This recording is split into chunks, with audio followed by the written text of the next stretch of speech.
Just over half a century has passed since the Vietnam War, and last year, Ridgeview students started interviewing local veterans so that they could not only get a better understanding, but also have a personalized account of the war. And we've heard from men who fulfilled their duty in a variety of ways, and we've learned so much about their day-to-day experiences. Some stories have brought a tear to our eye, while others brought a good laugh. And while the war was a reality for the generation living during the late 1950s, the 1960s, and 70s, the students of this 21st century can't quite grasp the reality of the war. And honestly, can any of us if we didn't experience it for ourselves? So, in an attempt to better understand and maybe even refresh the memories of those that were living during the Vietnam War time period, I've decided to lead each of our students' interviews with a brief history lesson, almost like a timeline of events that I hope will put things into better perspective. With that said, why? Why was America involved in Vietnam in the first place?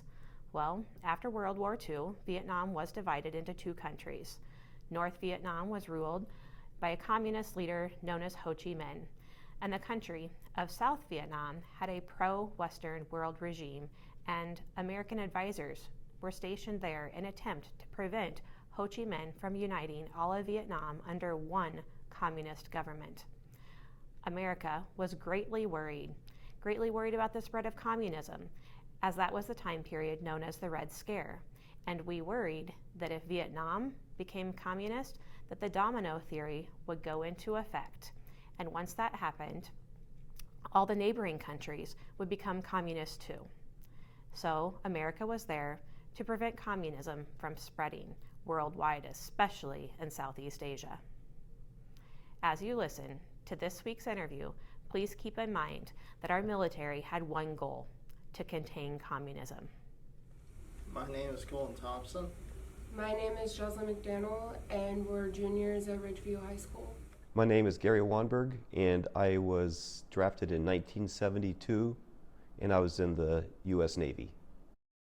On February 21st, 2019, we interviewed Vietnam veteran Gary Wanberg. He served all over the country and also overseas. Well, it took me basically all over the country. It took me mostly on the East Coast, but I ended up serving in 11 different states, Washington, D.C., Aviano, Italy, and Puerto Rico for a period of time. At just 19 years old, Gary received his draft notice. He joined the U.S. Navy and went to boot camp in Chicago. They landed and got settled in about midnight, but was awoken to the harsh reality of boot camp. At 5 a.m. the next morning, he found boot camp to be both mentally and physically challenging. Well, I was very nervous about it. I went to Great Lakes, which is in Chicago area, to boot camp. I didn't know what to expect. My recruiter told me it was going to be very difficult, both mentally and physically. There was going to be a lot of exercises, a lot of work involved, but also a lot of classroom. I arrived at O'Hare at 9 o'clock in the evening in Chicago at the airport, and they took us to Great Lakes. We got there about midnight, and then they had us up at 5 o'clock in the morning to start our picking up our uniforms and our shots and all that. It was not easy to do, but it's something that needed to be done. And I would wake up. They woke us up at 5 o'clock every morning, except Sundays. We were allowed to sleep till 6 o'clock. But I grew up in Galva, and I was used to walking beans and baling hay and shelling corn, and then to go to the most powerful military in the world was quite an experience for me, quite an adjustment for me. Yes, they were preparing us for war basically, but they would wake us up at 5 o'clock every morning, like I mentioned, except Sundays we were allowed to sleep till 6. A lot of the day was spent marching and doing a lot of physical work, push-ups, pull-ups, sit-ups, all that, running. And then part of the day also was a lot of classroom time where we would sit and learn about the Navy and about the customs of it and everything about that. So the days were pretty much split between working physically and mentally. While talking with people at boot camp, Gary shared that his dad was a postmaster back home. Just like that, he got the most popular job in the squadron, postal clerk. Since game mail was the main way of communicating with people back home, Gary was a very popular guy. When I was at boot camp, they interviewed us, and my dad was the postmaster in Galva growing up, so they made me the postal clerk for my squadron, and so I would pick up the mail each morning and pass it out, so I was a very popular person. I was supposed to inspect all the packages because some family members would try to send them things they weren't supposed to have, but I didn't worry about that too much. I sort of just let them go. And then one evening we were asleep, and about 12:30, the person sleeping right above me, about into our second week, 3 people came in and woke him up and told him to get dressed, pack up all his belongings, and come with him. Go with them. We thought, what the heck's that all about? Well, we found out the next morning his brother was killed in Vietnam, and they had a thing at the time, I'm not sure if they still do, but he was a sole surviving son. So they immediately discharged him from the military and sent him back home. From boot camp, Gary went on to be a yeoman.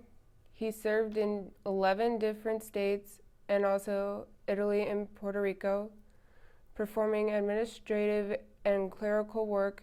He had many responsibilities and even some very interesting job duties and qualifications.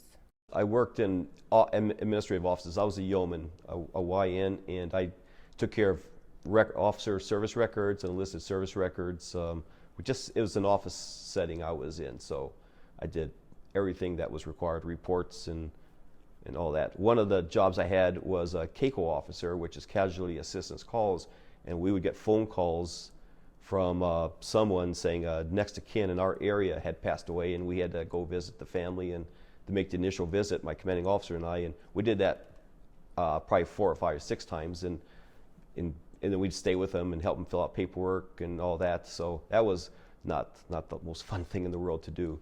Another thing another job I had, and it's sort of funny, I brought it with me. I was the Urinalysis Coordinator for our command. And so we'd have morning formations, and they would say, all right, this morning everybody whose social security numbers end with a 3 and a 7, come with us. And I take them in this room, and I collect their ID cards and have these little bottles and physically watch them give a sample to make sure they didn't have anything illegal in their system. So, and then we initial it and send it out, and then it would come back saying, no, it's all clean.